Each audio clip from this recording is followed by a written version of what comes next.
قلوب الحبايب حبيبي لا إله إلا الله يوم المصائب صلى الله عليك يا عروس قلوب الحبايب حبيبي رسول الله يا شفيع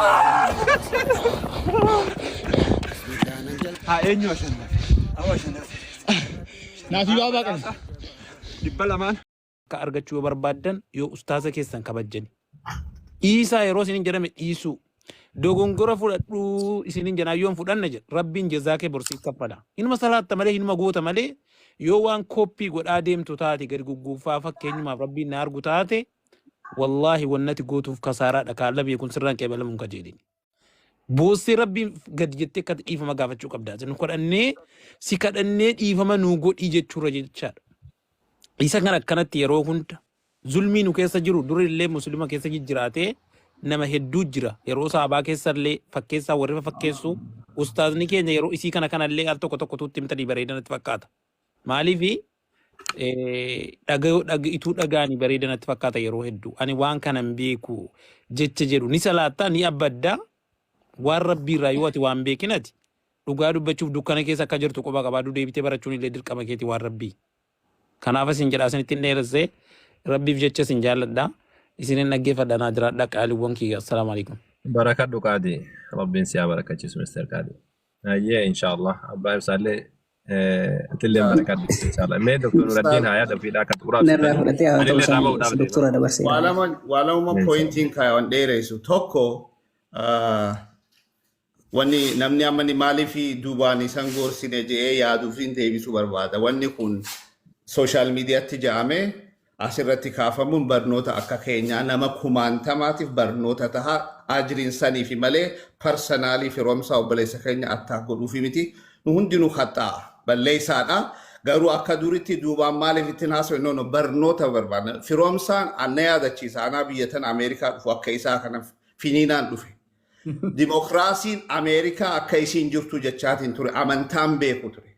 Sigalee maal natti deebistan rabbii malee waa takkan beeku namni tokko laale waggaa dogoggora deeme maal jasin jedhan rabbii bakka waa takkan beeku sin jabar balleessuu jira ni beeka of beeka firoomsaanis ijoolleen seenaa garuu bakka isaa ture ani. So wanni asirratti kaafamee fi akka kiyyaa miliyoona meeqaa jira dardara ambaasaadara amantaa isaa akka ta'uu fi barnoota malee parsanaalii isaa akka godhuuf. Yeroon ammaa yeroo bareedaadha. Yeroo nuti dhufnu akkanatti sooshaal miidiyaa sun ture namni nu gorsu sun ture. Alhamdulillah arra dhaqqabdanii itti himtan. Kunis ni'imaadha. Kanas galatoonfachuu qabna. Beekaa keenyas beekuun nurratti dirqama kanan jaa. Kalammaffaa wanni ani ijuu barbaadu obboleeyyan keenya. Jibbitu jaalattu at the end of the day judgment rabbiin hajasii godhu hojii ati hojjatte addunyaa tanarraa beeka. Addunyaa tanarraa nuti wanni dhufneef waan rasuulli alayhi salaatu nu kanne ambaasaadara taanee bakka hunda fakkee taanee dhaabbachuu nama tokko noo jechuu ni dandeenya. Dimokiraasiin biyya alaa harkannee kun dimokiraasii dhugaan seenaa dimokiraasii sobaadha isaaniifuu hin taane. Isaaniifuu hin taane koo abbaan isaa waggaatuma ilmi taa'ee kalaalu haati isaa waggaa irratti kun dimokiraasiidhaa miti. Nuti aadaan keenya dimokiraasii faranjiirraa ni caalti aadaan Oromoo. So amantaa keenya qabannee aadaa keenya qabannee eenyummaatti boonnee amantaa keenyatti itti boonnee namni daangaa waggaa dabru gad dhaabbadhu jechuun da'iifa imaana da'iifaati.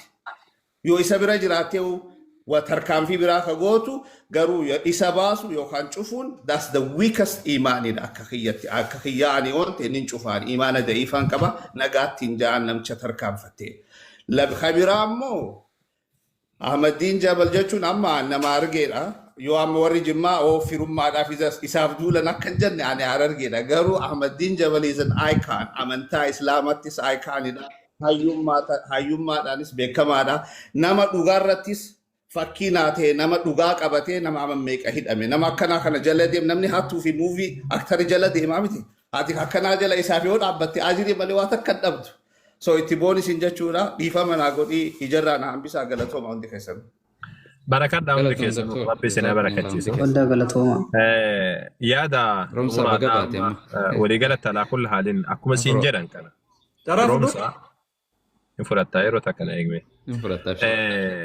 yaada walii galatti alaa kullaalin kama namoonni siin jedhan wanni amma namoonni haasanii jedhan dhiisee fi namoonni kun hundi isaa haasa'u jedhee dhiisee fi awwaliin sodaa fi miti namni kun hundi isaa haasa'u ijoolleen musliimaadhaa akkuma aadaa musliimaarraa namni martuu beeku yaa walillee balleessa waltu balleesse jedhaniin ani nama tokkoon miidiyaa kanarratti hattaa musliimaa miti kiristaana wajjin qiimii qabadhee namticha san أو أراد جد تكاو هندلو مالي جنان وأنا كان أكون حظ النفس جدا دعوة كيسة قود لبو دا جدا قود لبو يو دعوة كيسة سيني ربي إنما جامس قود لبو تفجأ حتى يجولن كريستانا يو رفاني أنا الرجو الرمسني مال جاني سني رتو دا وأنا ديبين ديبي سوغان بيركوتا مالي جنان إن ديبي ساف جدا يو ديبين جدا قود لبو كيسة نمني سيني جنان ربي إنما ركوتا رياء سمعتو كيسة رف سيغاني نتوانا سر جروفي ميدارتي والقجير شولاف حاجة دندامي نتوانا سر سنف وان براتي في ميدي كان بيكردا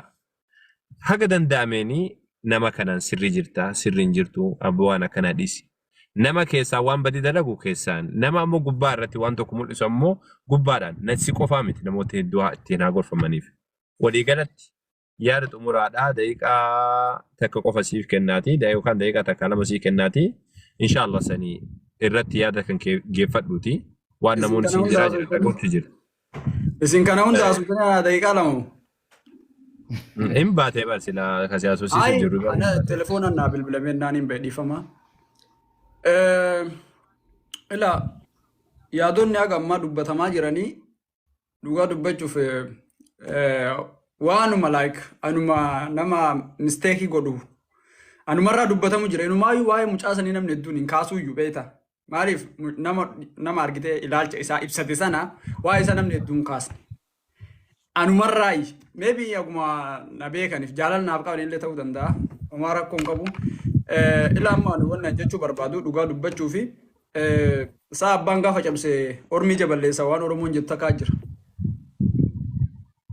أنا يوارا منتاكي يانكو سه برور ربرا أكا دينغدا سنة أرجته إرجع ربيتي واجد صلى الله عليه وسلم أكيساني واجد سنة واجد شو دندو يو أنين أمانتا كانت ديوجن واجد كان بريء سيبك والله بالله كان بريء سيبك واني أمنا أرسل أنا ما إني فيديو أستاذ أول سوار عبد الرتيلة ما كل فيت وانجرم ويار كده أي ما كل في عارو في دي تاو في كون دندو وانجرم كفل رالا لجر وانتو ده نمني أم مفدورك أبي الرها سوجرو كنا like فكينا كنا كيسات إلاجا أمانتا كيسات دي بي قراني رالني أمانتا وانو كنغرا أمانتا تديما أمانتا تكيسو تديما وانجرم كنا أني because وانا كسي وانا كسي وري كومنتي دي فموجين وانا هم بريسنا بارك الله فيك no بريسنا هالتا دي سلو وقامي كان عرب الرا وما وان قدامي تديس وان في رجل نمني فريدامي كبا كبربادتي وان في بريسو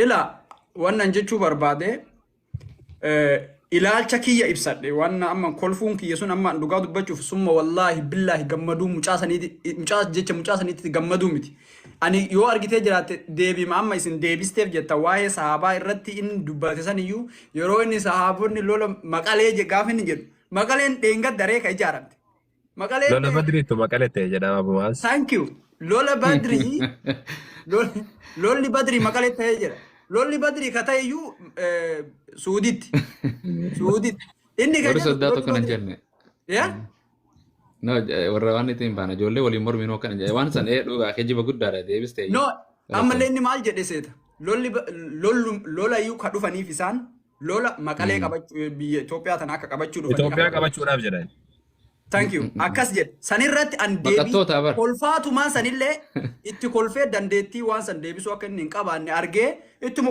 kolfatu man ture waluman duga dubbachuuf ani saa wajjin waan takka kontaktii waan qabnu isiniif fakkaachuu danda'a guyyaa takka nagaa wal gaafannee hin beeknu anasuma irratti arge malee jechuudha. Achi bira dabree jechoota waan biraa kan inni waa'ee nama dhuunfaa kan inni dubbate akka amma isin Ustaaz Ahmadiin Jabal raayyaa amantaa kennaati akka isin jettan sana san namuu akka itti yaadu anilleen kabajaan qaddaan qabaaf siigalee ustaazota keenya hedduu isaanii ani kan beeku baay'ee isaan kabaja baay'ee isaan jaallata. Dhugaa dubbachuuf akka Ustaaz Raayyaa Abbaa Macaa. Namoota hedduu jiran namoota akka Ustaaz Anawar namoota waa irraa barataa jiru Sheekh Abdusalaam Lakkaay Amiin Ibroo hedduu namni waa irraa barataa jiru. So anama maal jechuu barbaade gabaabumatti gabaabsuudhaaf dubbii ani argitee gaafa namni 3-4 raayii ennu Jawaar Muhammadii maal jedhe seetan gaafa Oromoon tuni bilisoomne jettee warra amma aangoo qabate kana jala fiidu Jawaar lakkisaan bilisoomne taa'aa jedhaa ture. Booddee namni martuu gara mootummaa kanatti gara galee jennaan hin jedhe si jarana anam maraati moo ummata kanaan maraati jedhee taa'ee ilaalee ay ummanni kun hin maraanne anam maraate jedhee ummata deebi'ee. So gaafa namni hedduun deebi'ee quba sitti qabee waan akka amma isin asirra warra asirra jirtanillee namni hiriyoonni kiyya kabiraatis wanni kun ergitee akka amma isaan dubbataa jiran sirriidha ka jedhan dhugaa.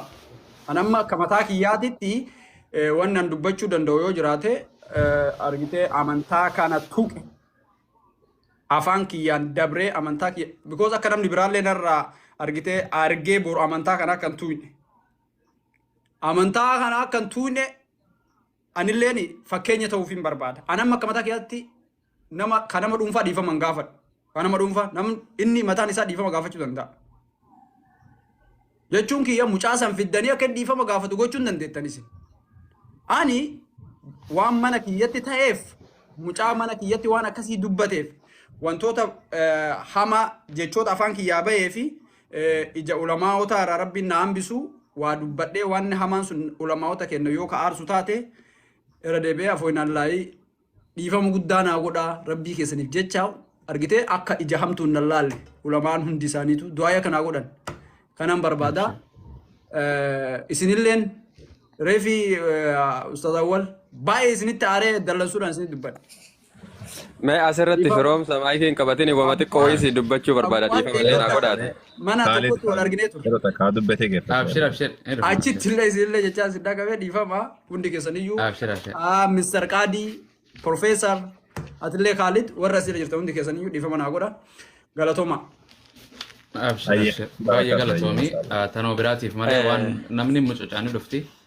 Yani mana khayrii rabbi nu haa godhu because nama amantii qabuu fi dhiifama sana afaanii fudhachuudhaaf namni gartee badii ofii akka ofii beekeetu rabbitu deebuun namatti illee yoo balleessee yoo itti balleessanii beekuun barumsi kana waliin jirtu waan rabbiin sammuu nu kenneef illee kana waan gartee ta'iitii namni beekaa dogoggoruus wallaala dogoggoruus waan dhufuun dhufti ammoo sooshaal miidiyaan kun kana keessa beekee firoomsaa koo garee amma bakka lamatti adda baatu jira garee duraanuu xilaata qabnu hin beektan amantii biraa keessa taatu siyaasaa taatu dhufee jidduma kanattu kan waaqeffataa nuutee kanuma gartee kun kiristaana nuutee nuutee jee harka dha'uus ni jira obboleessa keenya ka islaamaatiif sit dubbanne alhamdulillah maatiin ta'e islaama nutis biyya islaamaa naannoo islaamaatii dhufne kana keessa gartee A and B groupii waan hin taane sanii inshallah ustaanis si gorsanii kanuma malee ustaanis waan akka siraa barbaadu birrii argachuuf miti nasihaa akka islaamaatitti waan kana waan dogoggorama si osoo hin ta'in kallattiidhaan namtichi amantii teenya hordofne mana keetitti waan kana mana kee keessatti waan kana maaliif dubbatama jechuu waan kana afaanitti maan qabini islaamummaan teeti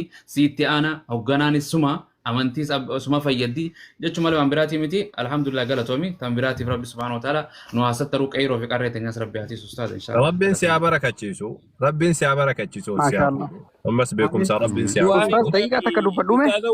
aywa Wannan isinin jedhu du'aayii godhaaf rabbiin diiniidhaani. Maashaallah. Oromummaa kanarraa sarraa fuudhee nama diiniidhaaf iyyee maraatu rabbiin isaa haa taa'isu. amiin Yoo awwala xiyyeeffannoon kee gara rabbii irratti ta'e malee jedhan milkii nuun kennu jedhan rabbii waan nuti xiyyeeffannaa kana waan hunda irratti gochuudhaaf yeroo kaanu yoo isaaf awwala dursinee goone booda isaarra milkaa'uu dandeenya jechaadha. Yeroo hedduu isa gannee wanni nuti deemnu milkaa'uu dhabnee fi waan rabbii kana dalaynu nuti. Kanarratti waraana hin qabnu. Badiin keenya kana qofa waan taateef loluu qabna diinii keenya irratti amantaa keenya irratti dursa yeroo hedduu firoomsa habiibi waggaa hedduullee feesbuukaan illee waa hunduu godhaa turte jechaadha. Amma deebiin kee illee dhufteetti natti fakkaata. Bakka ati kolfitee bakka ati goote irratti wanni yeroo hedduu qabsoon keenya milkaa'uu dhabduuf sababa kanaaf. Nuti ilmaan muslimaati al-muslim akul muslim obboleessa akiraa borillee akiraatti illee haasilletti illee jechaadha. Dursa diinii keenya tumsuu qabna. Firooma jira kanaa rabbiin nutti hin kennin abadan kan Yahudaati walitti amma aansine jira kanaa yoo Oromummaa fi falminu ta'ani. amantaa kana irratti cichuu qabna jechaadha. Waan keenya irratti dukkana qabrii bortiin deemnu rabbii waan nu godhu hin beeknu. Sillee rabbiin umurii adeeressu rabbiin si haa jaallatu imaana hedduu rabbiin si haa kennu ustaaza kiyya isinillee galatoomaa du'aa godhaa fi naa isinin jaalladhan jedhe. Abbaa ibsaadhaa dubbatu eegata kan dubbate. Duratti firoomsaa jedhu na jalaa bu'ee waan guddaa sin dubbadhu duruman dubbadhe garuu firoomsaa kana jalqaba akkan jaalladhu beekuu qaba. Lammata maaliif doongi taa'im kan inni isa hordofuuf yeroo inni dhimma oromummaa irratti kana dura waan guddaa hojjetaa ture. Ani yeroo inni waan sana argu ni rifadhe maaliif sila firoomsaadha moo nama biraati jechaan ture maaliif ati nama sadarkaa wayiitti iddoo wayiitti isteejii wayiitti irratti ilaaltu gaafa misteeka wayiitiif ammoo namni waa jedhu agartu isatu misteeka sana irra dhaabbate deebitee ammoo namni kamuu beekaas ta'uu qabsaas ta'uu hayyuus ta'uu guyyaa wayii dogongoruun isaa waan ooluufi jedheen fudhadhe jechuudha. Dhugaa dubbachuuf namni kun hundi si jaalata. An akka nama dhuunfatsin jaalladha namoonni kunis si jaalatan. Wanna tamma dhumarra dhuftee tasgabbooftee maaliif namni waa beeku qaraa tasgabbaa'uudhaan beekama waan ta'eef. Tasgabbooftee dhuftee miira duratti keessaallee baatee ustaazota kanallee osoo hin komasin osoo akkasuma akkuma deemsanitti haftee namoonni kun hundinuu qalbii isaa keessatti sitti caban. Obboleessi islaamaa tokko ammoo qalbii gaafa sitti cabee siifis gaariin ta'u jechuudha. Ati ammoo isa sana beekattee dhuftee akka namni kun hundi qalbii isaatiin si qulqullaahee du'aayii si godhee du'aayiin takka ammoo waan xiqqoo miti gaa firoomsaa kiyya si fayyaddi. Wanni har'a namni aalimaa kun waasiin jedhee hafuura sitti baafatu jireenya keessatti illee hedduu si fayyaddi waan ta'eef kabajamii namoota kana nu kabajjee ani dhugaa dubbachuu fi yeroo duratti awwala irratti ustaaz awwalii kana akkana itti jaalladhu. Abu Muwaazii kenniif dubbii gabaabsee Abu Muwaazii deemuuf jedha. Mr. Qadi afachume. So maaliif yeroo isaa walii deebisan akka malee rifadhee ture anillee akka nama dhuunfaatti dhugaa dubbachuu baay'ee na gammachiiste rabbi ammoo kanaa walitti gammada waan ta'eef rabbi si haa kabajuu kabajamii umrii nu dheeradhu hayyummaallee tanaa oli kan diinis kan duniyaas rabbi beekumsa tanaa oli si haa dabalu obboleessa kiyyaati gaa diinii kabajjee akka ati diinii kabajje kanatti ammoo rabbi si haa kabaju guddaa waan rabbi kabajaa guddaa si haa kennu ustaaza kiyya isinillee ammoo galatoomaa waan kana ilma keenya obboleessa keenya kan islaamaati hin dhiisnu jettanii nama hin jaalanne tokkoo fi nama gatiin kennineef wayii ittuma dhiisaniiti yoo abaaranillee yoo jibbanillee duubumaan deebaniituma hawaan barbaadan dubbatanii maliisu. Nama dhufanii itti himan ammoo nama hin jaalatu. Nama jaalatan waa jedhuun. Nama oromummaa isaallee hayyummaa isaallee ilma gosti isaa beekamaati mucaan kun. Ilma abbaa fi haati namni ardaan isaa beekamaati. Namni kana beekaafi. Namni baddaan mana hin qabdu nama hin dhabdu jette Oromoon. Agartanii abbaan ofirratti hin beeku jecha hagama namni gatii isaa qabu. Kanaaf har'ayyuu inni namni gatii isaa qabu hin hubata jedhee yaada. Kanaafuu galatoomaa hundummaa keessanii rabbi umrii isin nuu haa dheeressu ustaazan keenya illee isin. Assalaamu alaikum warahmatullahi wabarakatuh. Ustaaz Abu Mu'aadhitti osoo hin darbeen illee wama xiqqeeshee wayisii dubbachuu barbaada. Gabaabsaan illee irraa bahuudhaaf irra ture akka malee. Hin dheeres. Ayyee hundumti keessanuu dhiifama isin jecha dura dursa irratti akkuma namoonni hedduun dubbataa turanii jaalalama yookiin gamuma keeritti wal affeeruu irraa akkasitti hubachuu qaba firoomsaalleen maaliif namni dura dursatti wallaahi nu irra anaa fi fakkaatota anaa irrallee ustaadonni kenniin namni akka Abu Mu'aadh akkasuma ustaad awwal dhimma keetii fi sa'aatii haganaa irra taa'uuni waan guddaadha kun ammoo jibbaa kan keetii miti so jibbaa kan keetii namnu waan barbaade dubbachuu ni danda'a agartee mana ofiititti viidiyoo hojjete jechuudha kun jaalala akkasitti hubachuu qabda hamma yookiin asturatti waan ammallee diqqoo si argeerraa Abu Mu'aadhin illee afaanuma nagaa walitti haasa'utti jirtanii firoomsaanii usuu akkuma amma kun odeeffama gaafattee qalbiitan ta'e qofaa miti hawaasni guutuun si gammadee kanatti ustaad awwaliin illee kophamatti baastee usuu dhiifama isin afoo dhaabbachuuf usuu jetteeti akka kootitti nin gammada gaafatteertallee akka walii galaatti suni rakkoon qabu isaasan inshallah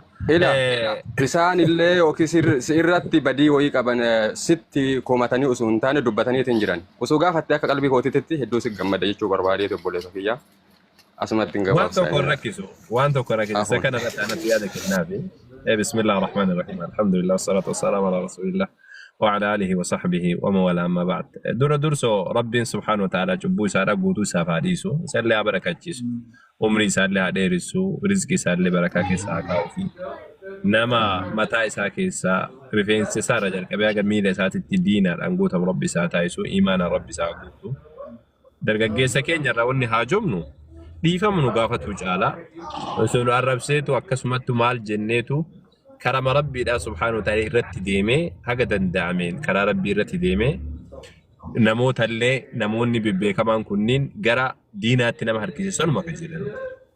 Inni galee maaliif jennaan nuti arrabni ijoollee kaafiraadhaa danda'utti jirru bar guddaadha bar.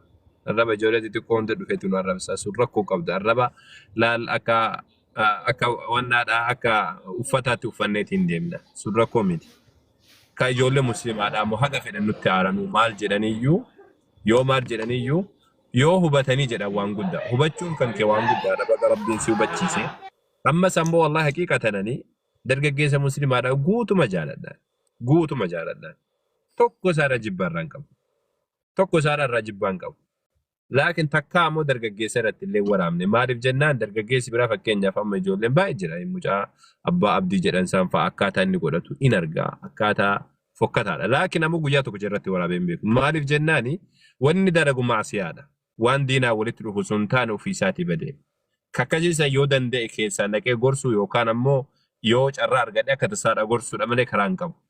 Kan biraadha ammoo nama waan kana ammoo wanni ta'eef sitti himee jira suni alhamdulillah itti hubattee jirta. Rabbiin sillee si haa jaalatu. Numa hunda rabbiin nu haa jaalatu si haa barakachiisu olillee si haa fuudhu. Inshallah akkas. Anillee qalbii maan dhiifama si godhee jira. Waan tokko qalbii keessa sitti hin qabatu. Anillee si godhe boo. Hundi keessa dhiifama godhaafi. Akkasi ustaadha kiyya galatooma jabaadhaa jara keenya oromummaa fi qabsaa'uun ni jirti. Rabbiin subhaanahu wa ta'ala addunyaa tanallee hin dagatiin akhiraa teetillee hin dagatiin jedhe. Irra caaltuun walal akhiratu khayrun laka min al-ula. Bilisummaas ni barbaanna, jannatallee ni barbaanna, jiruu bareedduullee, maatii bareedduullee, fayyaa bareedduullee jiraachuu barbaanna. Jara keenya oromummaan isinirraa calaqqisiiftu. Oromummoo Islaamaa mallattoon oromummaa Islaamaatiin isinirraa mul'attu. Waliigallee jaalala amantii isinirraa mul'attu. Uummata keessanii hojii waan walii qabdan gamtaan walii qabdan dhuunfaa walii qabnu jira jabeeffadha. Harka mirgaatiin qabadha Islaamummaas kanuma jechuu jira gartee diinaa keessanis. Gartee bilisummaa jee namni numa qabsaawa. Gara namuu kaanis numa sirba kaanis shayinis numa jaa laalamee abbootii teenya. Mee waaqoo guutuu laala jaarraa abbaa gadaa nadhii eenyu amantiis osoo gadi lakkisin jarri kun qabsu osoo sin caffarin uummata waan ani hin godhin waan ganaafillee yoo rabbiin gartee naan fadhe gartee yoo nan godhu taate malee na daran godhan Islaamummaa tanaan Sheekh Maamar Rashaad laala afaan kana nu bocanii qubee kana nu bocanii qabrii keessa osoo jiranii khayra irra dalagachuu jiran waan an addunyaarra jiru kan isaan ani hin godhin halubbuun jiru godhin inni boqotee qabrii keessa jiru tafsiira isaatii fi waan adda adda warri godhe ulamaa'ii gurguddoo addunyaarra deemte waan kana godhu jiran anaafeeti seenaa dhiifnee deemnaa beekaa seenaan akkuma raayyaan jee seenaan gaarii fi hamtu magarte fir'auna seenaa inni dhiife ni beektan gartee sahaboonni seenaan isaan dhiisanii ni beektan seenaan yoomiyyuu nama dagattu ilmi namaa fokkottuu dalagee fi gaarii dalagees rabbiin subhaanahu wa ta'ala gartee hunda keenya irraa wajaalatu kana keessa gartee waan adda addaatitti sila irraatti asimaan kuttee nutis asitti hafne nutis viidiyoo achi nurra waraabda sirra waraabna sirra duulan mushkilaa wal fitnatu ashaddu min alqatl jara rabbi subhanahu wa ta'ala haraba wali duulu tan addofa ustaada gaggara galchita khaansi deemte gandaggalti ana harar geggalchan khaansi komando ati kristaana si galchan waaqeffate si godhan eenyu si godhan zalke ibadaa keenya ubadde jechuudha ani si komando mi eessa fidan saani anamma wannan sin gaafa beekamtu atiris ayye warri amantaa namarraa fakkeenyaaf nama dhugaa dubbachuu fi nam takka namaan kan namni illee ragaa namaa bahuun gaarii jedhanii mi amantaa musliimaa keessatti illee nama tokko imaana qabaachuu isaa maaliin beeyta jennaaniin gara maskiidaatti deemuu isaatiin salaatu isaatiin khayriin dalaguun anan fakkeenyaaf dhagaan gabbaru mukan gabbaru rabbii tokko jalabbara warri amantiin irraa fudhatee noo akkam jettan Kuni amantiin namaan kannu dhiira rabbi si godhee si uume oromummaas namni namarraan fudhatu. Naa sun dogongoraa sanii anuu koomentii jala dhuftee meta barreessitu laa jedhaa. Immoo hin beekta waan asirraa sooshaal miidiyaa irra guddatte. Akkuma guyyaa viidiyoo isin waraabdan irraa jalqabee firoomsaan pheenxeedhaa firoomsaan waaqeffataadhaa warra jedhan. Naa sun sirriidhaa miti namni waan akkasiidhaa facaasuun dogongora. Ani duruma footoo kan kee keessaa ka imaamaa qabu yeroo waraabu wallaahi dhugumaa bara. Kan rifeensa kan keelle kan argaatiin ture footoo kan kee keessaa ka imaamaa qabu wanni fidee achi kaa'ee fi sababni isaa maalidha beekta sababa akka namni hin arrabsine waan kanaan akka hin dubbanne maaliif jennaan ani musiima jechuu waan yaadu jecha duratti wannan si gaafadheef ammoo faallanatti ta'ee jennaan loltee jennaan maal jettee jennaan sababa saniif jecha si gaafadhe dhiifama saniif waan si gaafadheef jechuudha. Wallaahi ani irra deebi'an mallee ustaazawwal jechoota isin dhaqqabeeni ammallee irra deebi'ee onnee keessan irraa garamarraa dhiifama naaf godha. Sinis Abu Muaz, thank you so much. ولين جلو درانو والديف نابو يرفنس غنا سنو دفنا الربا غنا اسي اتش نمني غرتي دو غوري نمار غما والسريس نمار غما نمر دفا نيتتا فنران ارغمو